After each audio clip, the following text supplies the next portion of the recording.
Hello class, today we're doing Earth's surface changes. Science in my world. Look at the photo of the flooding. Flooding can happen when it rains a lot in a short period of time or when a mass of ice melts. What questions do you have about flooding? So here's the picture about the flooding. So we can see it's a large body of water and it's even gone to the houses and above the walls. So some questions you might have are, where in the world does it flood?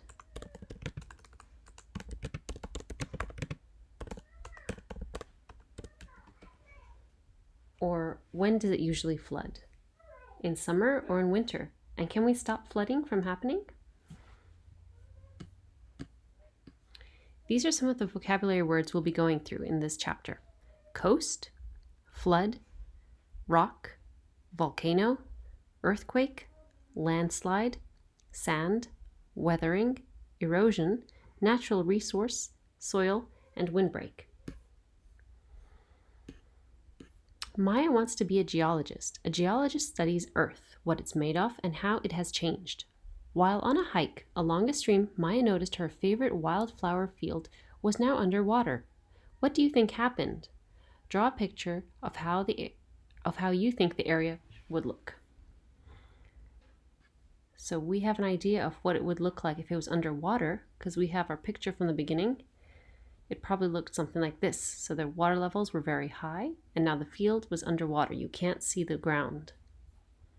Here are some of our vocabulary words. Rock, a hard, non-living part of Earth. Sand, tiny pieces of rock found on beaches and in the desert. Soil, a mix of tiny rocks and bits of dead plants and animals. Flood, water that flows over land and cannot easily soak into the ground. Weathering, when water changes the shape and size of rocks. Erosion, when rock and soil are moved by wind or water to a new place. Shapes of landforms. Three friends are talking about the changes to the shapes of landforms. Which friend has the best idea? So Carlos says, I think water can change the shape of land.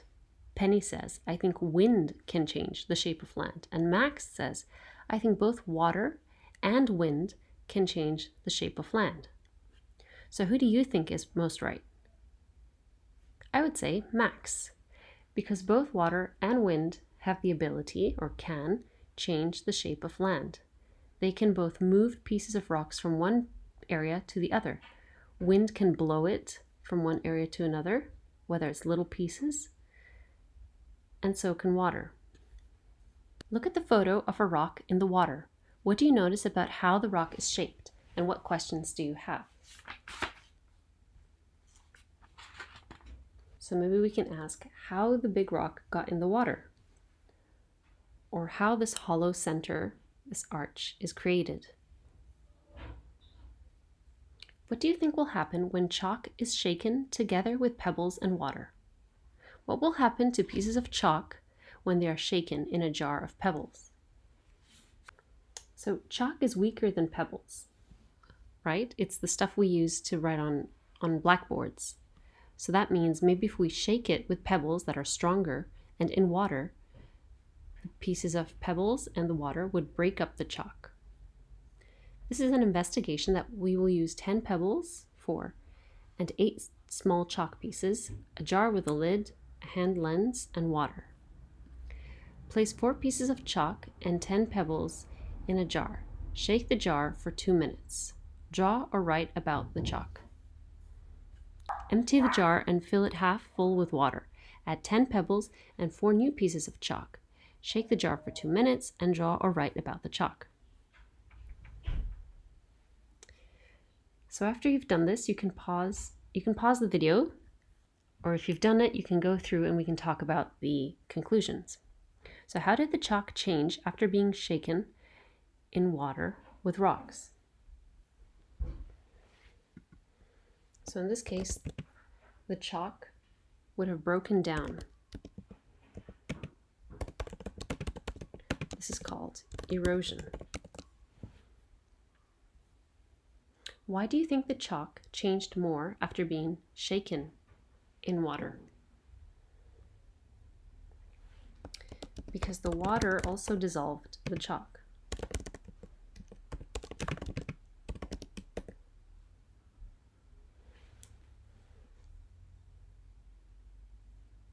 Which means the water also broke down the chalk. Let's go through this text. Our changing Earth. Earth's surface changes.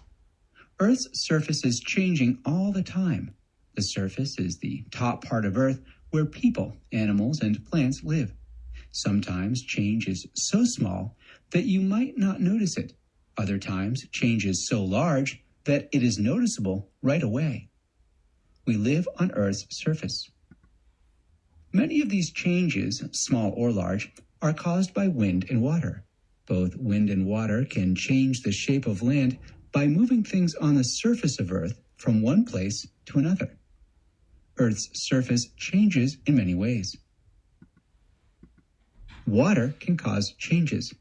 Erosion happens when rocks and soil are moved by wind or water to a new place. Rocks are hard, non-living pieces of Earth. Soil, which is the softer part of Earth where plants grow, also can be moved by water. Water changes Earth's surface in many ways. Floods can change the land. One way is a flood. Too much rain can cause water to flow out of a lake or river and onto the land. A flood happens when there is a large amount of water that does not soak into the land. Floodwater can move big and small rocks and soil away. Floods can move big and small rocks. Weathering can cause changes. Weathering is another way water changes Earth's surface. Weathering happens when water slowly changes the size and shape of rocks. Bit by bit, a river becomes deeper and wider as water wears away the rock around it. Glaciers form valleys. Frozen water in the form of glaciers can change the shape of the land. A glacier is a large sheet of ice that moves slowly across land. A glacier moves when a little bit of its ice melts. As a glacier moves across the land, it picks up and breaks apart pieces of rock. Many U-shaped valleys were formed by glaciers. River water changes the shape and size of land around it. Wind can change the land. The shape of the land can change because of strong winds. If there is a big storm, winds can take down trees. The roots of trees help hold soil in place. When trees are gone, soil erosion can occur more easily. Tornadoes have extreme winds. Extreme wind, such as from a tornado, can do more than knock down trees. It can move rocks and lift large amounts of soil from one place and deposit it in another place. It can even change the shape of rivers. Strong winds can change the shape of land. Sand can change the land. Strong wind also can move large amounts of sand. Sand is very tiny, loose pieces of rock that covers beaches and deserts. A windstorm can carry sand a long way, moving a whole hill of sand from one place to another. Strong winds in the desert can change the shape of not only the land, but also tall rocks. When the wind blows sand against large, tall rocks, the sand cuts the rocks like a knife. Gradually, the shapes of the rocks change. A sand dune is a hill of sand. Wind blows sand onto rocks, changing their shape.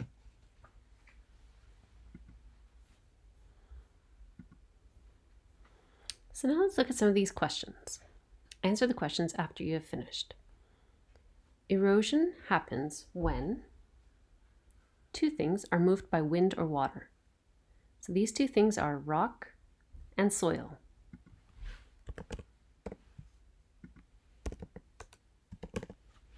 Strong winds in the desert blow and can cause weathering to the land. It blows sand. As it melts, a moves slowly across the land and breaks off pieces of rock. Glacier. You will observe the effects of wind erosion on a mountain of sand. What will happen to a sand mountain when you slowly blow on it? So what is your prediction? What do you think would happen to a mountain of sand or a little pile of sand that you create when you slowly blow on it? Now we're going to carry out the investigation using a straw, tray, sand, plastic cup, and some safety goggles. Safety goggles so the sand doesn't come in your eyes. Be careful, wear safety goggles. Pack sand in a plastic cup. Then place that cup upside down on your tray. Remove the cup from the sand. So basically here we're making a little mountain or hill of sand. Then draw a picture of the sand mountain. Use the straw to blow gently one time on the side of the mountain. Blow gently 2 more times and observe the changes. And now draw a picture to show how the mountain and tray look now. Using the straw, blow 10 more times on the mountain. You can blow on the top or the sides. Blow until you see changes to the shape and size of the mountain. And draw a picture of what the mountain looks like now.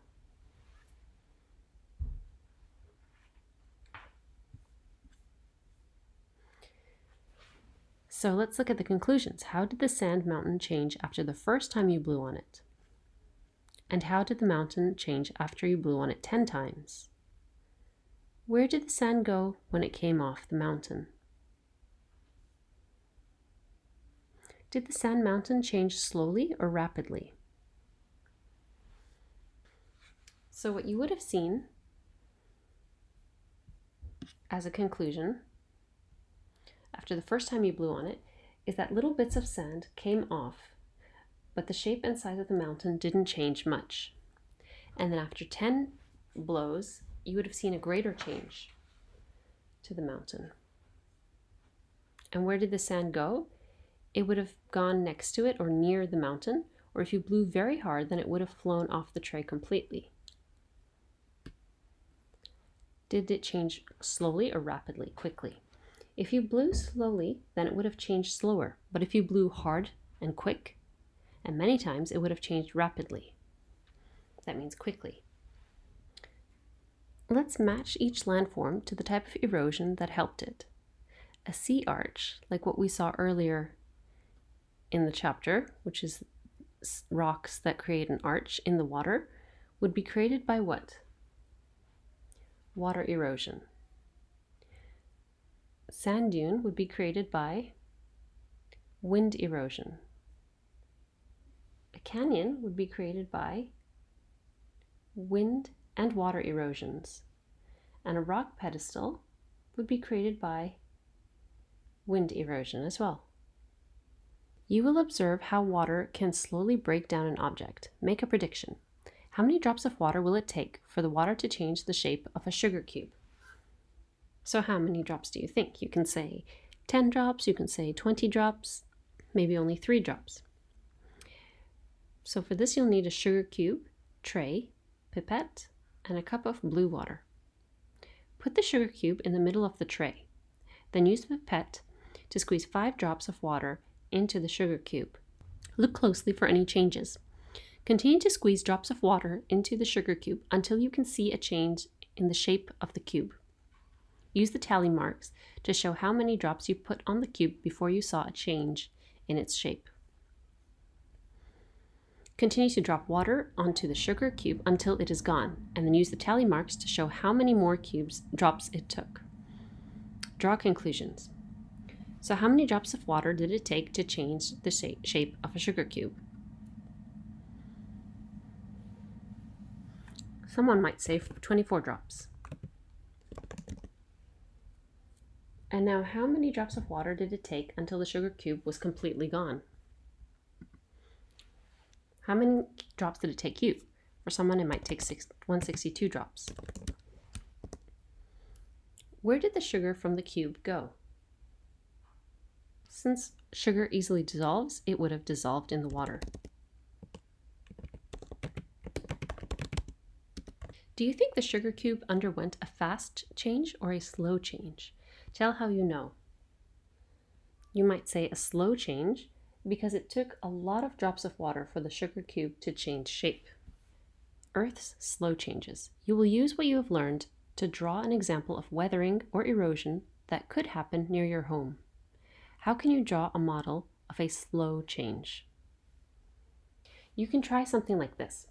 Put oats on a tray and place a little toy house on it, and then add a large pile of oats next to the house. So for example, somewhere here.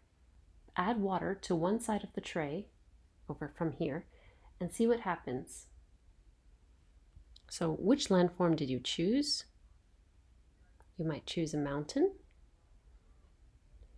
And will your drawing show erosion or weathering? In this case, it would have been water erosion, but you can also blow on it, so that would be wind erosion or weathering. On a separate piece of paper, draw a model of the land and label parts of the land where weathering or erosion have happened. Look back at the photo of the sea arch from the beginning of the lesson and use what you have learned to tell how the rock got its shape. So now we know that the rock was broken away by water erosion. Water would have gone through the center, the part that is now empty, and pushed it away. Quick changes to Earth's surface. Which things can cause very quick changes to Earth's surface? Let's circle them. Volcanoes. Yes, volcanoes are very powerful and they release lava, and lava can destroy or melt things very quickly. So volcanoes would cause quick weathering, quick changes to Earth's surface. Floods is another one, because it's strong gushes of water that push things from its way. Landslides are also quick and powerful. It's when mud and sand falls off a side of a mountain and goes into areas and breaks it down. Earthquakes are also quick. So all of them are quick except weathering and erosion, because they are powerful forces. Look at the photo of the damaged road. Some changes on Earth happen quickly. What questions do you have? You might ask, why does the road look like this?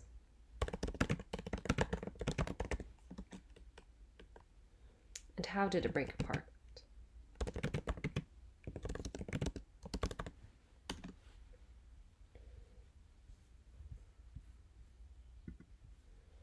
What happens to Earth when it moves or shakes suddenly? What will happen to an outdoor model with trees and buildings when it suddenly shakes?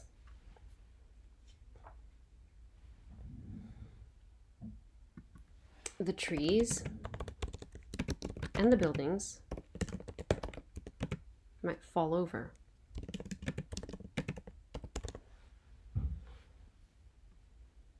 We can make a model using materials such as tray, sand, assorted blocks, and twigs. Fill the tray halfway with sand. Form a mountain of sand somewhere in the tray.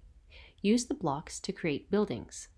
Stick twigs in the sand to make model trees. In the box below, draw a picture of your outdoor model and label Earth's surface, the trees, and the buildings. Now do a test by tap or twisting the tray gently once or twice and recording your observation. Now tap or twist the tray a bit harder. Record your observations. So when you do the first tap or twist, maybe only one tree would fall, or it would only tilt over. Maybe the buildings or the blocks would stay where they are and they wouldn't move. But after you tap or twist a bit harder, so that means with more force, with more energy, maybe more of the trees would fall over completely, and maybe a building or two would also fall. In the box below, draw a picture of your outdoor model now. Draw conclusions. How did the quick tapping or twisting change your outdoor model? Changes can happen quickly or slowly. Describe these changes. So with only one, or with fewer drops, fewer taps, and twists. create less changes and therefore slower changes. And maybe with harder, more frequent, that means more taps, there are more and quicker changes to the Earth.